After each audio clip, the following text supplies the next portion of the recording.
Or sense of privacy. But it gave me financial independence. And I wanted to write full-time. I wanted my own place at the edge of the sea. My nieces were grown, they were out on their own.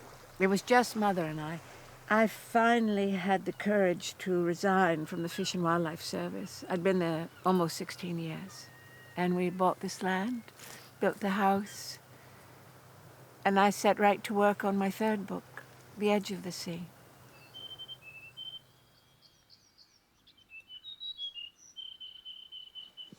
People always comment with surprise at them that these books of science should have such a large popular appeal.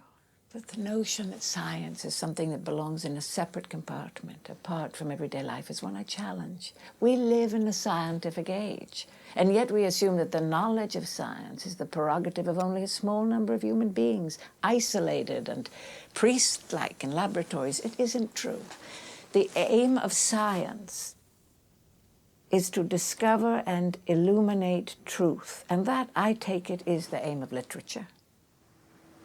My own purpose was always to portray the subject of this sea with fidelity and understanding.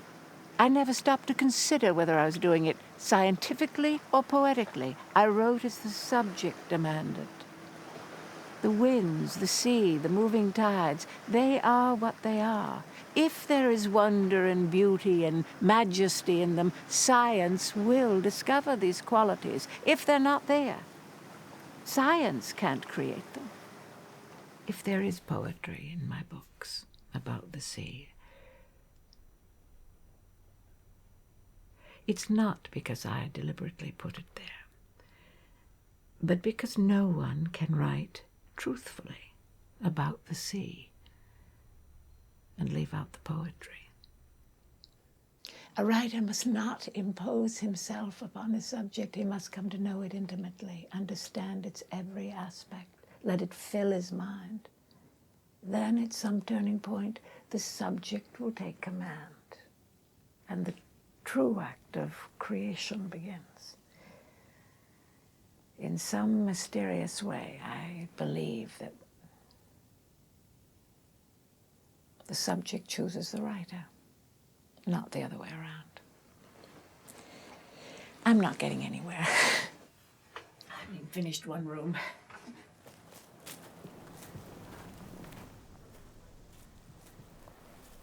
For the last 3 years, I've battled with cancer, successfully. But my doctors tell me now that every month is precious and that my body will begin to fail me. I don't look particularly ill. I'm still able to care for Roger. I do the cooking, the household chores. I keep up with my work. I believe in the old Churchillian determination. You fight each battle as it comes, and I believe that determination may well postpone the final battle. But for how long?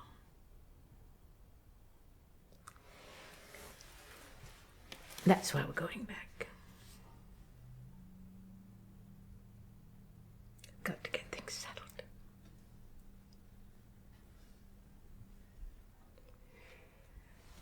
I haven't started.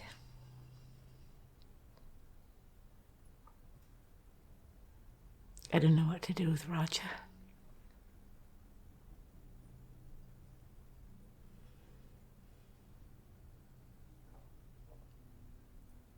There's no one to raise him.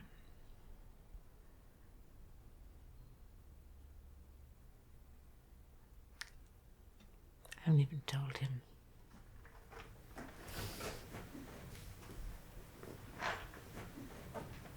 I have lectures to give, I have articles I'm contracted to write, I have bags of mail,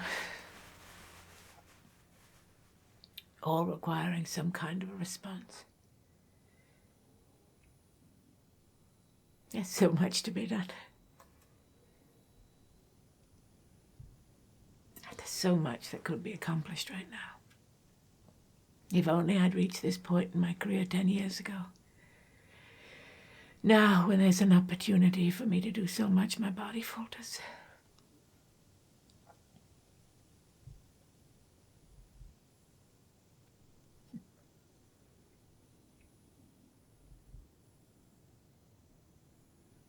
No, if the truth were known, I've spent these last weeks pacing this little room, wishing I had nothing to do, that I had no responsibilities to anyone.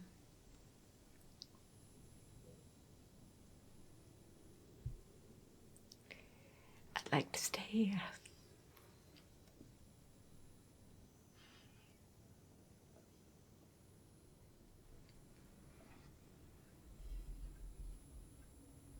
President Lincoln said,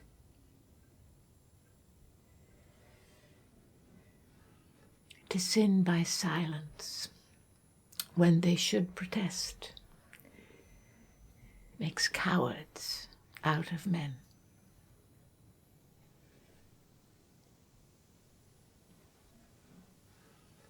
Pack up your house, Rachel.